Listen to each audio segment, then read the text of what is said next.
Lahore airport पर एक बूढ़ा शख्स बशीर अपने लर्जते कदमों के साथ जहाज से उतरता है। उसकी आंखों में आंसू हैं और दिल में खुशियों गम का अजीब इम्तजाज। वो 35 साल बाद अपने वतन की जमीन पर कदम रख रहा था। जैसे ही वो जमीन पर पहुंचता है, जज्बात की शिद्दत में जमीन को चूमता है और शुक्राने के नफिल अदा करता है। इतने में एक टैक्सी ड्राइवर उसके करीब आता है। ड्राइवर: बाबा जी, कहाँ जाना है? बशीर: पता नहीं, बस गांव का पता याद है। 35 साल बाद पाकिस्तान आया हूँ, मालूम नहीं मेरे घर वाले जिंदा हैं या कहाँ हैं।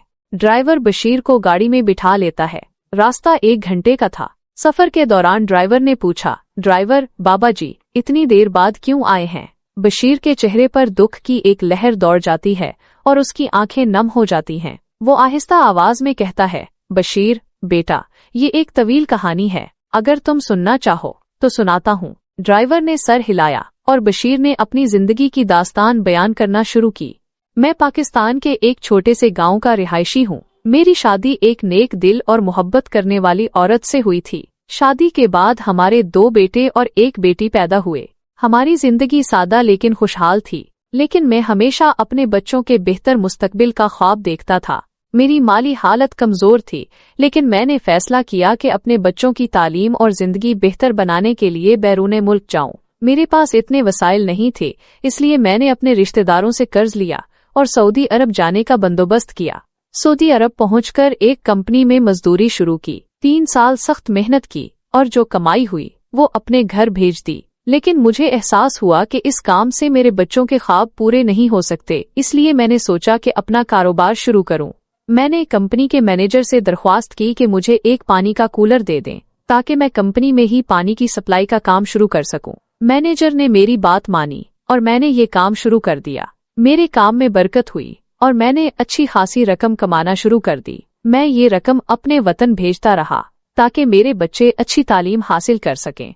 लेकिन कंपनी में मौजूद कुछ पाकिस्तानी मुलाजमीन मेरी कामयाबी से जलने लगे। उन्होंने मैनेजर के कान भरे कि बशीर बहुत पैसा कमा रहा है, लेकिन कंपनी को कुछ नहीं दे रहा। मैनेजर उनकी बातों में आ गया और मुझे कहा कि मैं ये काम छोड़ दूं। मैंने इनकार किया तो बात बढ़ गई। इन मुलाजमीन ने मैनेजर को मशवरा दिया कि पुलिस को बुलाकर मुझ पर जासूसी का इल्जाम लगा दिया जाए। मैनेजर जानता था कि मेरे पासपोर्ट पर ईरान की मोहर लगी हुई है, जो इस वक्त लगी थी जब मैंने सऊदी अरब आने से पहले गैर कानूनी तौर पर इटली जाने की कोशिश की थी और ईरान के रास्ते पकड़ा गया था। पुलिस ने मेरी एक ना सुनी। मैं बार बार कहता रहा कि ये झूठ है, लेकिन मुझे अरबी जुबान नहीं आती थी। उन्होंने मेरा मोबाइल भी ले लिया और मैं अपने घर वालों से राब्ता भी न कर सका। कई दिनों की पूछगुछ के बाद मुझे 30 साल कैद की सजा सुना दी गई। जेल में मेरी जिंदगी एक अजियत बन गई। ना कोई उम्मीद थी, ना कोई सहारा। मेरे घर वालों को मेरे बारे में कोई खबर नहीं मिली। मैं दिन रात दुआएं करता रहा और अल्लाह से मदद मांगता रहा। वक्त गुजरता गया और 30 साल के बाद सऊदी हुकाम ने मुझे जेल से निकाला और सीधा पाकिस्तान भेज दिया। यहाँ पहुंचकर मैंने महसूस किया कि मेरा वतन बदल चुका है। वो गांव जहाँ मैंने अपनी जिंदगी गुजारी थी, अब वो वैसा नहीं रहा।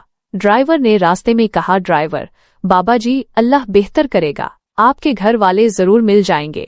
कुछ देर बाद टैक्सी गांव पहुंचती है। बशीर एक पुराने मकान की निशानदही करता है, लेकिन वो मकान वीरान और खाली था। बशीर: ये मेरा घर था, लेकिन अब कोई नहीं रहा। बशीर ने मायूसी से ड्राइवर को जाने को कहा, लेकिन ड्राइवर, जो एक नेक दिल इंसान था, उसे अपने घर ले गया। ड्राइवर ने गांव में हर मस्जिद में ऐलान करवाया। कई दिन की कोशिशों के बाद गांव की सबसे बड़ी मस्जिद में एक प्रोफेसर ने बशीर को पहचाना। प्रोफेसर: बाबा जी, क्या आपके बेटे का नाम अदनान था? बशीर: हाँ, अदनान मेरा बेटा है। प्रोफेसर: मैं इसे जानता हूँ, वो मेरा शागिर्द था। अब वो डिस्ट्रिक्ट डीसी के ओहदे पर फाइज है। प्रोफेसर बशीर को अदनान के घर ले गया, जो एक शानदार और आलीशान घर था। अदनान ने जैसे ही दरवाजा खोला, दोनों बाप बेटा एक दूसरे से लिपटकर जारुकतार रोने लगे। अदनान: अब्बा, हमने आपको बहुत ढूंढा। अम्मा ने हमें लोगों के घरों में काम करके पाला। आपकी कुर्बानी और अम्मा की मेहनत की बदौलत हम आज यहाँ तक पहुँचे हैं। बशीर की बीवी और बाकी बच्चे भी बशीर से मिलने आए और सब खुशी खुशी एक साथ रहने लगे। सबक: ये कहानी हमें सिखाती है कि जिंदगी में मुश्किलात कितनी ही बड़ी क्यों न हो, सब्र और उम्मीद के साथ इंसान उन पर काबू पा सकता है। दूसरों की कामयाबी पर हसद करने के बजाय उनके लिए दुआ करें اور اللہ پر یقین رکھیں کہ وہ ہر مشکل کے بعد آسانی پیدا کرتا ہے۔ اپنی خوشیوں کو دوسروں سے بانٹیں، کیونکہ جو خوشی آپ کسی کو دیں گے وہی آپ کی طرف لوٹے گی۔